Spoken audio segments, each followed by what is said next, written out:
Okay, in this video, I'm going to talk a little bit about how to determine life insurance needs. So this can be sort of a big picture overview of three broad approaches that can be used to determine how much life insurance you need. So when in trying to determine how much life insurance you need, we have kind of three ways we can kind of approach this. We have what's called a human life value, a needs approach, and what they'll call, in some cases, a capitalized earnings, or in some cases, a multiple approach. Okay. So human life value, needs approach, and capitalized earnings or multiple approach. Okay.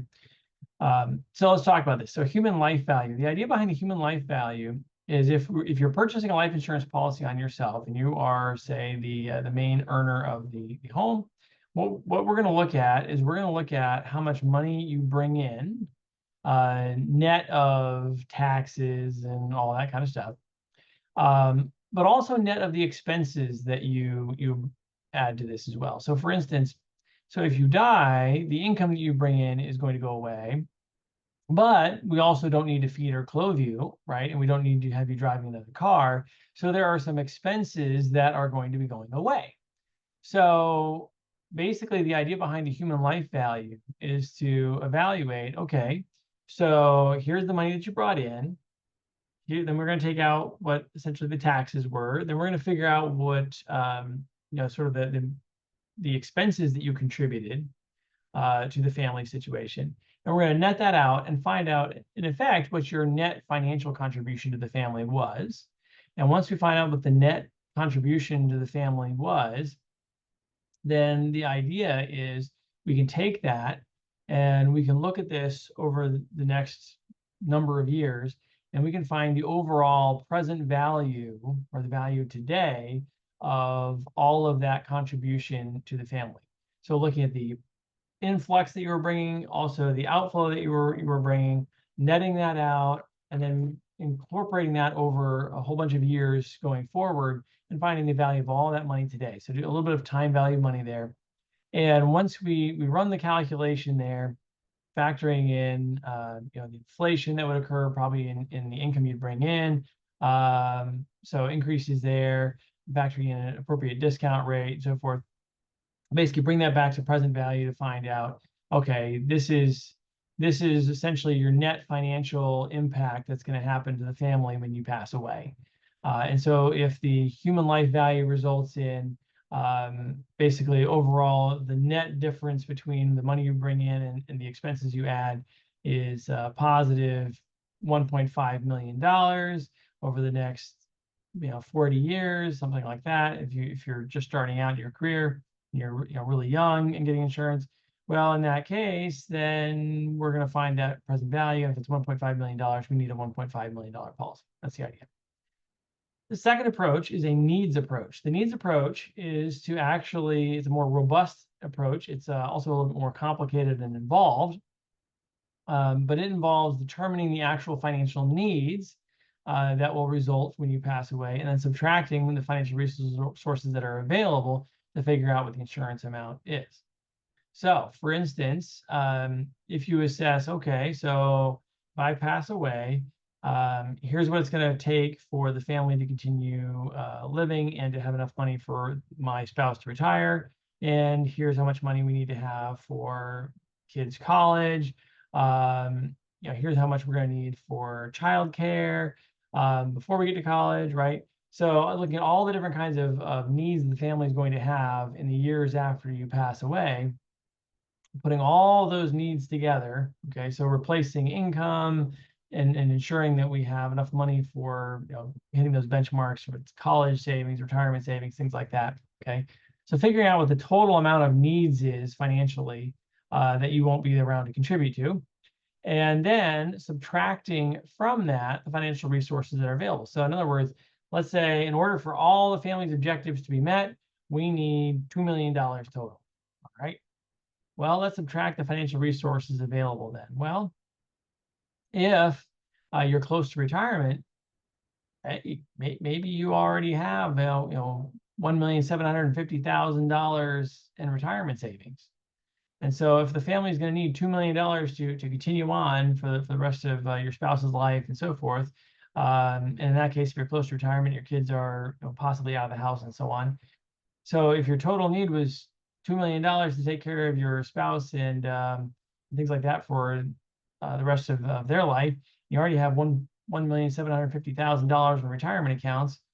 Well, maybe the amount we need at that point is just the gap of $250,000.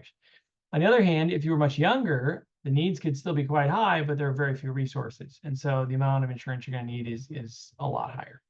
Now, when you're doing the needs approach, it's worth noting that there will be an adjustment period when you die, right? So when you die, this is not a great time to be assuming that whoever you leave behind is just going to immediately the day after you die say, all right, let's break out the spreadsheet and do a new budget for how what things are going to look like, and we need to downsize a little bit and our costs are going to be lower. And that's not going to be what's going to happen, right? I mean, they're going to be devastated emotionally. You're going through a horrible time that they just lost you, and they're going to be kind of an emotional wreck.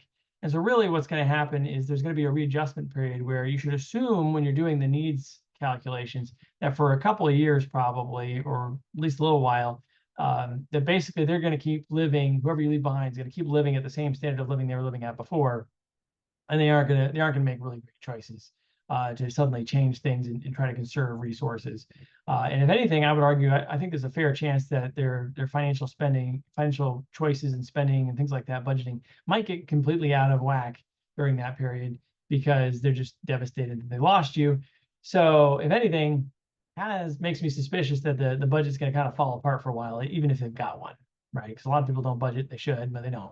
So assume when you're calculating doing the needs approach that there's going to be a readjustment period during which basically probably what's been going on is going to need to be sustained for maybe a couple of years, just to give somebody a chance, the people you leave behind, a chance to adjust to the new reality. Then you're going to transition to what could be called the dependency period, where they've now shifted into, okay, we've made the adjustment, and now we're depending upon those financial resources that have been left behind. And that's going to look a little bit different. The income is going to be different because the person who passed away's income is no longer there, but expenses are different because that person who passed away is no longer there. So maybe we don't need to have 2 cars insured and on the road. We aren't going to have the same travel expenses.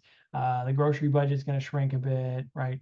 So when doing the needs approach, it's a pretty comprehensive evaluation to look at the full financial picture in terms of what spending is actually going on, what targets do we have, trying to pay off a house, save for college, save for retirement, all those kinds of factors. And they're going to be different depending upon where in terms of your life you are.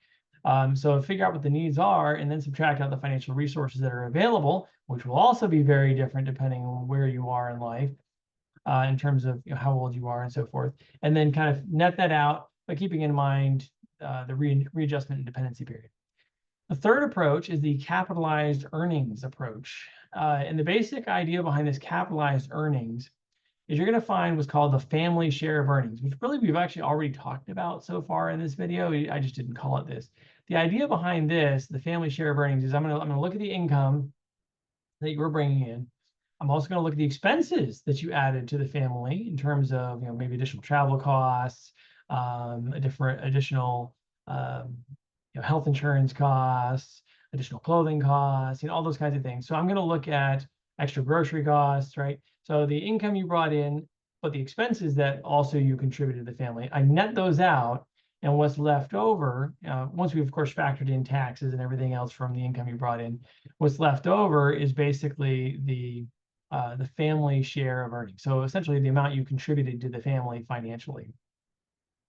And then what they're going to do is they're going to have you, if you're doing this kind of calculation, is if an insurance advisor or something, or personal financial planner is doing this, they're going to divide by that number, that family share of earnings, by a number that incorporates the investment rate and the inflation rate. So they're going to look at what rate of return can you get on investments, okay, relative to what's going on with inflation, and figure out therefore how much money we need. So if you think you were handed a lump sum of $1 million and you could invest it at 5%, but if inflation is going to be 3% during that period, that means everything's going to be getting progressively more expensive. So yes, the money is growing at 5%, but it doesn't buy you 5% more every year because inflation is eroding that. So you're going to incorporate how much return you're expecting to get, but also how much your inflation kind of erodes that to give you sort of a how much does this investment gain net during that period. And basically what that means, you're going to take that family share of earnings, you're going to be dividing by a rate, so an interest rate that is kind of derived from that difference between the investment rate and the inflation rate. And I won't get into the details of that in this video, but basically you're going to be dividing by a rate that's derived from those two. So let's suppose that your rate that you wind up with to divide by is 0.05. That's the rate you wind up with after incorporating the gap between the investment rate and inflation rate and so forth. You get 0.05 or 5%.